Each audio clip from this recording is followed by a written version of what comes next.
What's up, guys? Welcome to Nightmare Flicks. I am Nate, you are you, and I filmed a trailer reaction for Abigail, and then I went to put it up. YouTube was like, no, you may not want to do that, as Universal just hates free advertising. So instead, we're going to get smart with it, and I'm just going to show you the chunks of the trailer that I find most intriguing and are going to be evidence as to why I'm so excited for this new joint from Radio Silence and Melissas Barrera. Hell yeah, go get them. Let's get some justice. Let's do right for the horror community and for these people after they were done so wrong and kind of kicked off of the Scream movie. Don't understand that. I'm ready for this. I've been ready for this ever since I heard Radio Silence was doing an untitled Universal Monsters picture, and then there were rumors that it was going to be Dracula's daughter.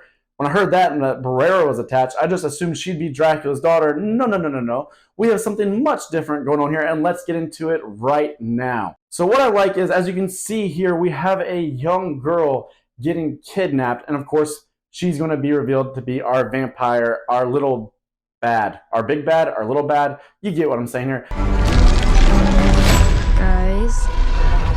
Guys.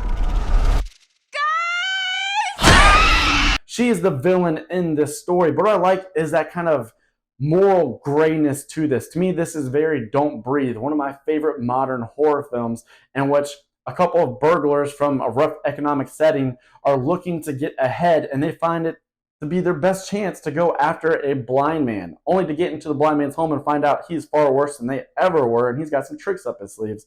That's what's happening here. We have a young, vulnerable girl, at least that's what you think she is when you see her doing her ballerina dancing, only for her to turn out to be the daughter of Dracula.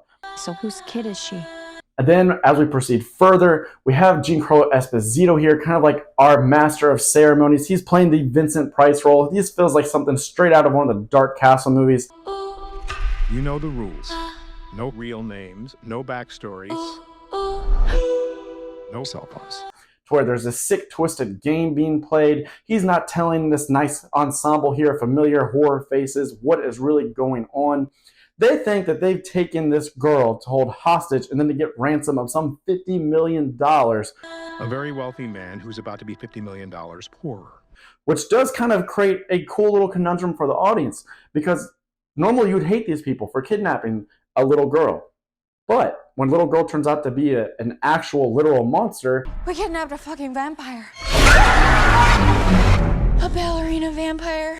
And we find out that their plan may have never been to even harm her or to kill her. She was always supposed to get away. That was only supposed to last for like 24 hours. See you in 24 hours. They would get their money. The father would still have all the money in the world and also have the safe daughter return home. Is that enough for you to excuse them and then to root for them once shit hits the fan? Vampire on my ass! I think that's interesting. I liked it with Don't Breathe. I like what I'm seeing here. Of course, I like that this lush deluxe mansion has trap doors and all sorts of other sick shit going on. And let's talk about our ballerina, shall we? I think there's going to be a lot of obvious comparisons to Megan because she is dancing around and twiddling about and stuff like that. But I like that they're using it to kind of do something fresh with the vampire action. I like that they seem to be slow rolling the vampire action here. You hear them remark in the trailer of, oh shit, she can fly and stuff like that. Whoa, she's fucking flying! Where you can see she's going to start picking them off one by one in like slasher-esque progression.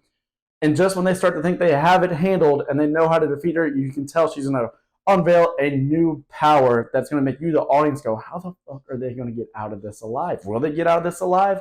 And so I really enjoy that. And I would say that because she's like perched atop different parts of the setting and then jumping down on people, ripping out their carotid, screaming in their face with blood and saliva flying everywhere, to me that feels much more Evil Dead Rise than Megan.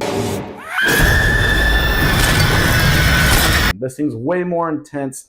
And it also has all those familiar trappings and stylizations of a Radio Silence movie. It has sleek cinematography, the lighting's reminiscent of Ready or Not, and it feels very meta when we have our characters saying stuff like this. Kill a vampire. What are we talking about? Like an Anne Rice or a True Blood? You know, Twilight?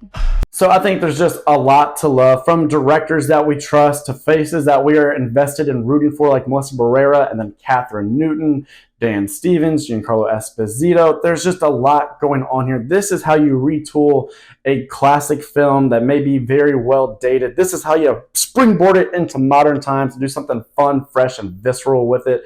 And speaking of visceral, how about that fucking feeding pit?